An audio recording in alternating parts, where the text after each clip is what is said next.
परवीन शाकिर साहिबा लिखती हैं, रुखसत हुआ तो आँख भी मिलाकर नहीं गया, वो क्यों गया ये भी बता कर नहीं गया।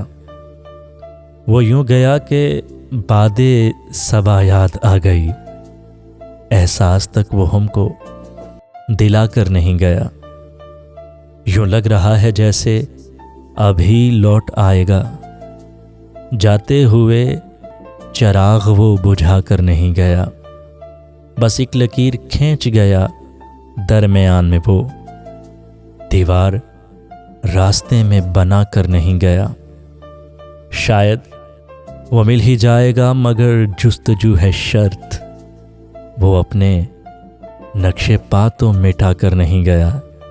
वो क्यों गया ये भी वो बता कर नहीं गया।